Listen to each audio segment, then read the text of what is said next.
ਅਸਲਾਮ ਵਾਲੇਕੁਮ। ਮੈਂ ਹੂੰ ਕਾਸ਼ਿਫ ਹੁਸੈਨ ਦਲ। ਅੱਜ ਦੇ ਵਲੌਗ ਦੇ ਵਿੱਚ ਤੁਹਾਨੂੰ ਵਿਖਾਉਂਦਾ ਪਿਆ ਕੱਲ੍ਹ ਵਾਲਾ ਬੰਦਾ ਜਿਹਦੇ ਨਾਲ ਪਹਿਲੇ ਪ੍ਰੈਂਕ ਹੋ ਚੁੱਕਾ ਹੈ। ਇਸ ਬੰਦੇ ਨੂੰ ਤੁਸੀਂ ਅੱਛੀ ਤਰ੍ਹਾਂ ਜਾਣਦੇ ਹੋ ਸੋ ਜਿਹਦੇ ਨਾਲ ਆਪਾਂ ਪ੍ਰੈਂਕ ਕੀਤਾ ਜਾਂ ਜਿਹਦੇ ਨਾਲ ਆਪਾਂ ਗੁਫ਼ਤਗੂ ਕੀਤੀ ਹੈ।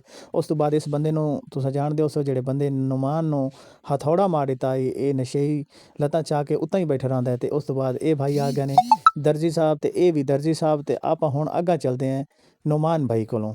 ਆ ਬੈਠੇ ਨੇ ਜੀ ਨੁਮਾਨ भाई। अस्सलाम वालेकुम आज भाईजान। ते सोना लगता भी है माशाल्लाह। ओ मां ठर वने ओ मां सड़के सड़के जावे। ओ क्या हाल है? तबीयत से ठीक है? क्या हो रहा है आजकल? धूप बड़ी है। मेरे पिछले प्रैंक ते व्लॉगां दे बारे च क्या ख्याल है? कोई चल सन या कोई ना? उम्मीद तो ढाडी भी चल वैसा पक्की गल है।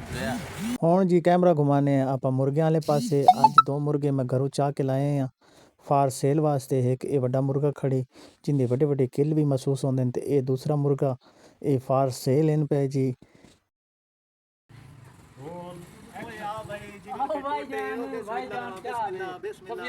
महबूब भाई ये बैठे हैं तो पता क्या नहीं खा ले ये तेरे पीछे आके बैठा तेने पता ही मैं पता ही क्या नहीं मजाक मैं नहीं पता जादू की दई जादू की दई थी हैं जी जी जी ना किधर जादू ਜੀ ਅਸਲਾਮ ਵਾਲੇਕੁਮ। ਮੈਂ ਕਾਸ਼ਿਫ ਹੁਸੈਨ ਤੇ ਅੱਜ ਦਾ ਵਲੌਗ ਦਾ ਲਾਸਟ ਹਿੱਸਾ ਹੈ ਜਿਹਦੇ 'ਚ ਇਹ ਤੁਹਾਡੇ ਸਾਹਮਣੇ ਨੂਰਾਨੀ ਸ਼ਕਲ ਵਾਲੇ ਸਾਡੇ ਬਾਬਾ ਤੇ ਸਾਡੇ ਚਾਚਾ ਬਾਬਾ ਸ਼ਹੀਨ ਜਿਹੜੇ ਬਹੁਤ ਹੀ ਅੱਛੇ ਟਿਕਟੋਕਰ ਨੇ ਇਹਨਾਂ ਕੋਲ ਕੁਝ ਇਸਲਾਮਿਕ ਸਵਾਲ ਪੁੱਛੂੰ ਤੇ ਇਨਸ਼ਾਅੱਲਾ ਆਪਣੇ ਇਲਮ ਦੇ ਵਿੱਚ ਇਜ਼ਾਫਾ ਕਰੇ ਸੂੰ।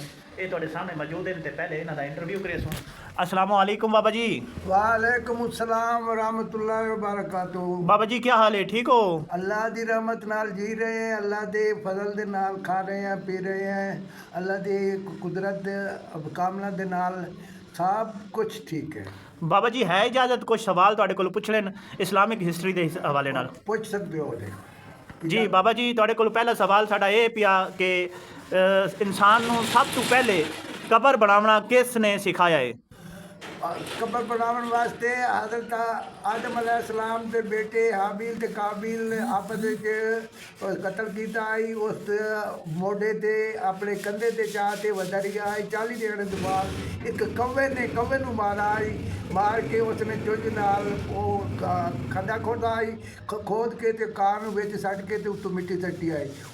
उस नूं देख के ते फिर हाबील ने काबिल ने हाबिल भी उस तरह नाल खड्डा खोद के ते दफनाया है। बाबा जी हाबील ते काबिल ਇਹ ਕਿਹਨਾਂ ਦੀ ਔਲਾਦ ਹਨ? ਇਹ ਹਜ਼ਰਤ ਆਦਮ अलैहिस्सलाम ਦੇ ਬੇਟੇ ਹਨ।